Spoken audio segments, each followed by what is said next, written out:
श्राद्ध पक्ष में पितरों को छोड़ा जाता है, भोजन मिला तो ठीक है, नहीं मिला पितर चले गए।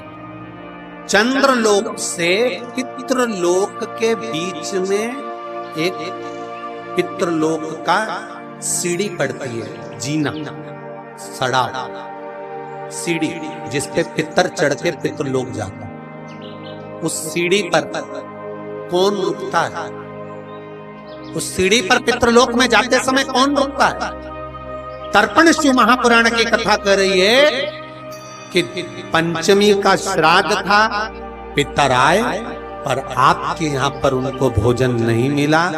वो पंचमी के दिन का श्राद्ध नहीं जीन पाए, चले गए। पितृलोक की सीढ़ी पर जाकर बैठ जाते हैं।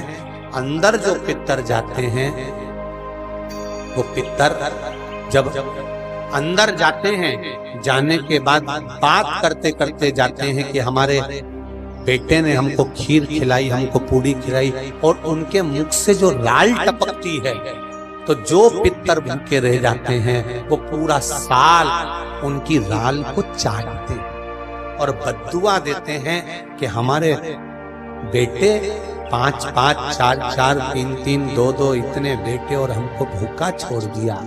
तो वो बद्दुआ देते हैं, जिसके कारणवश पितृदोष होता है। और फिर ब्राह्मण देवता कहते हैं कि ये पितृदोष हो गया। पितृदोष क्यों हुआ? क्योंकि भूखे रहे। शंकर पर जल चढ़ाने से 3 दोष अपने आप समाप्त हो जाता है। पहला पितृदोष, दूसरा कालसर्प दोष और तीसरा वास्तु दोष। ये तीनों दोष अगर उत्पन्न भी होते हैं तो हमारे द्वारा उत्पन्न होते हैं। आज के जमाने में जिसकी भी पत्रिका दिखाने जाओ तो पंडित जी बोल देते हैं इसमें कालसर्प दोष है। तो कालसर्प दोष पहले नहीं चलता था क्या? पहले कालसर्प दोष नहीं होता था क्या? होता था, पर पंडित जी ने अभी क्यों बताया कि कालसर्प दोष है? किसी की भी पत्रिका देखेंगे पंडित जी कहेंगे इसमें पितृदोष है, इसमें कालसर्प दोष है, और तुम्हारे घर में वास्तु दोष है। ये 3 दोष ब्राह्मण बता दे, पंडित बताए।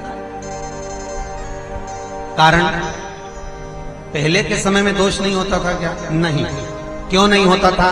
कि पहले के समय में घर के अंदर से, रसोई घर में से 1 लोटा पानी भरकर रसोई घर से लेकर घर की बहू, बेटी, बेटा, पति, जो भी घर का व्यक्ति है, 1 लोटा पानी ले जाकर, कलश ले जाकर घर के रसोई घर में से ले जाकर शंकर के शिवालय में, शंकर के शिवलिंग पर चढ़ाता था। तो शिव महापुराण की कथा कहती है, जब घर के मटके में से, हंडे में से पानी लेकर जाता था, तो हंडा, मटका पितरों का स्थान होता है। जहां से पानी भरा, घर में से लेकर गया तो पूरे घर का वास्तु उस जल के अंदर जाता था। और वो जब शिव को चढ़ाते थे तो 2 दोष समाप्त हो जाते थे। एक वास्तु, दूसरा पितृ। ये दोष समाप्त।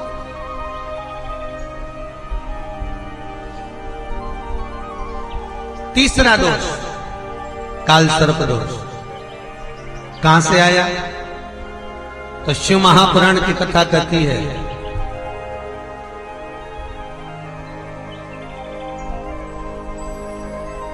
जलंधर की धर्मपत्नी वृंदा को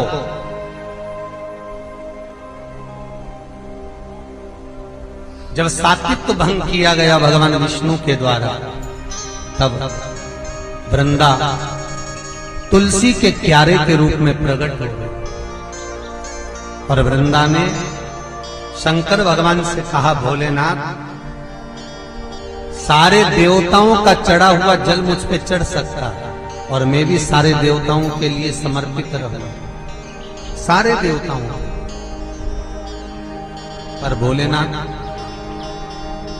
यदि आप पर चढ़ा हुआ जल मेरे तुलसी के क्यारे के अंदर आएगा तो उसको सर्प के डसे का दोष लग जाएगा, जिसको कालसर्प दोष कहा।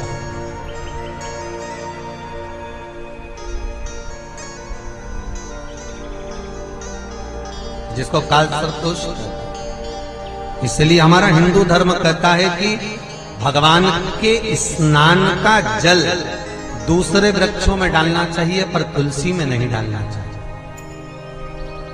पहले के समय में घर में बगीचा बड़ा होता था तो लोग जल को ले जाकर वृक्षों में डाल देते थे। आज के जमाने में ले दे के केवल एक तुलसी का पौधा मिलता है, जो भी भगवान को निलाया ले जाके तुलसी में डाल दिया।